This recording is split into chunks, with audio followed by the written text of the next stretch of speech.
ತಟಸ್ಥರೊಳಗೆ ಇದ್ದಂಥ ಒಬ್ಬ ಯೋಗ್ಯರು ನಮಗೆ ಕೊಡ್ರಿ ಅನ್ನುವಂಥ ಅವರು ಬಿರುಗಿ ಇಟ್ಟಿದ್ದಾರೆ. ನಮ್ಮವ್ರು ಆಗಬೇಕಂತಿಲ್ಲ, ಯಾಕಂದ್ರೆ ಕುಮಾರ್ ಬಂಗಾರಪ್ಪನವ್ರಿಗೂ ಆಗುವ ಸುಲಭ ಇಲ್ಲ, ಲಿಂಬಾವಳಿಗೂ ಬೆಂಬಲ ಇಲ್ಲ, ಸ್ವತಃ ರಮೇಶ್ ಜಾರಕಿಹೊಳಿಗೂ ಸಾಧ್ಯ ಇಲ್ಲ. ಇವೆಲ್ಲ ಪ್ರಸಂಗದಲ್ಲಿ ಇಲ್ಲಗಳ ಮಧ್ಯದಲ್ಲ ತಟಸ್ಥರಲ್ಲಿ ಬೊಮ್ಮಾಯಿ ಇದ್ದಾರೆ, ಸದಾನಂದ ಗೌಡರು ಇದ್ದಾರೆ, ಅದೇ ರೀತಿ ಇನ್ನೂ ಕೆಲವು ಜನ ನಾಯಕರಿದ್ದಾರೆ. ಅವ್ರನ್ನ ಯಾರಾದರೂ ಮಾಡಿರಿ ಅಧ್ಯಕ್ಷರಂತ ಅವರು. ಅಂದ್ರೆ ಇತ್ತೇನಪ್ಪ ಅಂತಂದ್ರೆ ಅದು ಹೈಕಮಾಂಡ್ಗೂ ಅಷ್ಟೇ ಕಷ್ಟ ಆಗಿಬಿಟ್ಟದ. ಅದರಲ್ಲೂ ಇಡೀ ರಾಜ್ಯವನ್ನು ಗೆಲ್ಲಿಸ್ತಿರುವಂಥವ್ರು ಯಾರಿದಾರಪ್ಪ ಮುಂದಿನ ಇಲೆಕ್ಷನ್ದಲ್ಲೇ 2028 ಬಂತು ಅನ್ನೋದ್ರಾಗ ಬಂದುಬಿಡ್ತದೆ. ಇಡೀ ರಾಜ್ಯಕ್ಕೆ ಒಬ್ಬ ನಾಯಕ ಬೇಕಲ್ಲ.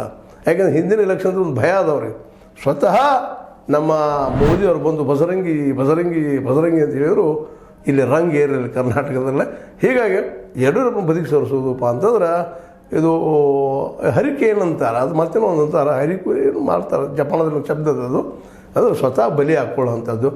ಅದು ಆಗೋದಕ್ಕೆ ಇವರು ಒಪ್ತಾ ಇಲ್ಲ ಅಂತನ್ನುವಂಥ ಮಾತುಗಳು ಬರ್ತಾಯಿದೆ. ಒಟ್ಟಲ್ಲಿ ಹೈಕಮಾಂಡ್ ಅಡ್ಡಕ್ಕೆ ತಿಳಿಸಿಕೊಳ್ಳೋದು. ಇಂಥ ಸಂದರ್ಭದಲ್ಲಿ ನಮ್ಮ ವಿಜಯೇಂದ್ರ ಅವರು ಶಾಲೆತನ ಮಾಡಿ ರೆಡ್ಡಿ ಮತ್ತು ನಮ್ಮ ಶ್ರೀರಾಮ್ ಒಂದು ಮಾಡಿ ಮತ್ತಷ್ಟು ಲೀಡರ್ಶಿಪ್ಪನ್ನು ಗಳಿಸ್ಕೊಂಡಾರ. ಇದಕ್ಕೇನಂತೀರಿ ನೀವು?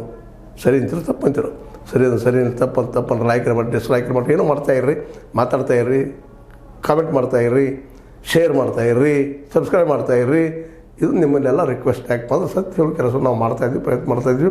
ನಿಮಗೆ ನಾವು ಹೇಳುವಂಥ ಮಾತುಗಳು ಅಥವಾ ನಮ್ಮ ಚಾನಲ್ ಹೇಳುವಂಥ ಮಾತುಗಳು ಸತ್ಯ ಹೌದಪ್ಪ ಯೋಗ್ಯದಾವ ಅಂತ ಅನಿಸಿದ್ರೆ ದಯವಿಟ್ಟು ಸಬ್ಸ್ಕ್ರೈಬ್ ಮಾಡಿ ಆಶೀರ್ವಾದ ಮಾಡಿರಿ ಅಂತ ಹೇಳ್ತಾ H16 ನ್ಯೂಸ್ ಅಂತ ಸೀತಾರಾಮ ಸತ್ಯದ ಕೈಗೊಂಡ ವಂದನೆಗಳು.